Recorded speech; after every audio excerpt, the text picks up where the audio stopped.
సంతోషం. ఒక 4 గ్రామాల నుంచి ఏకగ్రీవంగా వచ్చినాయి పేరు. ఇక మా గ్రామం నుంచి మేము ఏకగ్రీవంగా మా రిజర్వేషన్ కింద మేము ఏకగ్రీవంగా ఈ పేరు పెట్టుకున్నాం. ఆ రకంగా వస్తే కాంగ్రెస్ పార్టీ అభ్యర్థిని ఏకగ్రీవంగా ఆ గ్రామ సర్పంచ్ గా ప్రతిపాదిస్తే ఆ గ్రామానికి 10 లక్షల రూపాయలు అభివృద్ధికి నిధులు ఇస్తాను. ఒకవేళ సర్పంచ్ని ఏకగ్రీవం చేస్తే 25 లక్షల రూపాయలు ఆ గ్రామాభివృద్ధికి ఇస్తానని చెప్పి ప్రభుత్వంతో సంబంధం లేదు. నా నిధుల నుంచి ఎంపీ గారి నిధుల నుండి మీకు ఇస్తానని చెప్పి ఈ సందర్భంగా నేను సభ్యులు మీ ఎన్నికలు మాత్రమే, మీరు ప్రజాప్రతినిధులుగా ఎన్నికలు మాత్రమే. ప్రస్తుతం నా ఎన్నికల గురించి ఆలోచించకండి, నా రాజీనామా గురించి ఆలోచించకండి. అమ్మ ఏదో రాస్తా అంటారు, ఏదో చేస్తా అంటారు, దాన్ని చూసుకుందాం తర్వాత. నేను రాజీనామా చేయడం లేదు. స్పీకర్ గారు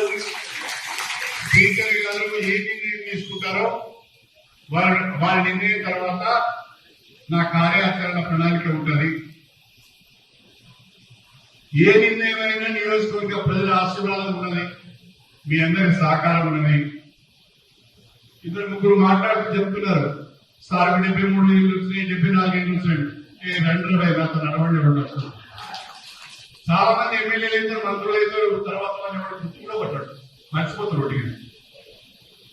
అలా కాదు. అడిఎంసీ ఈజ్ ఎ బ్రాండ్. వైజాగ్ లో ఫ్లైట్ దిగినా, తిరుపతిలో ఫ్లైట్ దిగినా, ఢిల్లీలో ఫ్లైట్ దిగినా, సార్ నమస్కారం సార్, మీరు మీ అభిమానులు సార్ మేము వస్తున్నారు. నిజాయితీగా పనిచేయడమే తెలుసు. అవినీతి అక్రమాలు తెలియదు, ఎవరిని మోసం చేయడం అంతకన్నా తెలియదు. నచ్చకపోతే మొక్క మీదనే చెప్తారు, ఈ పనితీరు బాగలేదు. జూబ్లీ ఎన్నికలు చూశారు, మామూలు విషయ ప్రచారం చేయలేదు. బీఆర్ఎస్ అయిపోయింది, బీఆర్ఎస్ గెలుస్తాం. తెల్లారులైతే సోషల్ మీడియా తీయగానే జూబ్లీ హిల్స్ లో బీఆర్ఎస్ గెలుస్తామని విపరీతమైన విషయ ప్రచారం చేసింది. ఏమైంది?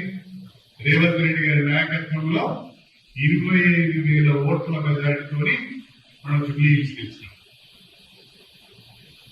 చాలా అది పట్టణంలో బీజేపీ బలంగా ఉంటుందని అనుకునే ప్రదేశంలో బీజేపీకి డిపాజిట్ కూడా, మన నియోజకవర్గంలో కూడా బీజేపీ ఏం లేదు. మన ఏదో ఎంపీ ఓట్లు పడేవి, ప్రియం పడేవి. ఒక గ్రామ పంచాయతీలో బీజేపీ గెలవదు. దాని గురించి పెద్దగా మనం ఆలోచన చేయాల్సిన అవసరం లేదు.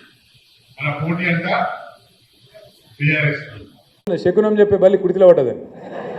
అరే అసలు తెల్లారులేస్తే నీతులు మాట్లాడతాడు, ఏదో పెద్ద నీతివంతమైన మాటలు. ఆయన ఒక్కడే మేధావి, ప్రపంచంలో లేడీ ఎవరికి తెలియలేదు, ఈయనకేమున్నది అన్నట్టు పోజులు కొడతాడు. మరి గన్ని శకునాలు చెప్పే పెద్ద మనిషి, గన్ని నీతివంతమైన డైలాగులు కొట్టే పెద్ద మనిషి ఏమన్నా ఇచ్చేస్తుంటే రాజీనామా చేసి ఎలక్షన్కి రా, దమ్ముంటే చూసుకుందాం రా. గన్పూర్లో దమ్ముంటే రా, పెద్ద మాటలు ఎందుకు? ఓ పెద్ద భీకరమైన డైలాగులు, బీభత్సమైన పోజులు. గాల్లె గెలుసుడు కాదు కదా. నిజంగానే నీ రేవంత్ రెడ్డికి, నువ్వు చేరిన కాంగ్రెస్ పార్టీకి ఏమన్నా దమ్ముంది, ప్రజల ఆదరణ ఉంది అనుకుంటే రాజీనామా పెట్టు రా. ఒక్క కడియం శ్రీయరే కాదు, 10 మంది వాళ్ళు ఏమనుకుంటారో నాకు తెలియదు కానీ తప్పించుకోజాలరు. సుప్రీంకోర్టులో కొట్లాడుతున్నాం, తప్పకుండా న్యాయం జరుగుతుంది. 10 ఎలక్షన్లు కూడా ఉప ఎన్నికలు వస్తాయి, బరాబర్ గిరిగీసి కొట్లాడాలి. వీళ్ళ సంగతి ఏందో చూపెట్టాలి. దయచేసి నేను మిమ్మల్ని కోరేది ఒకటే,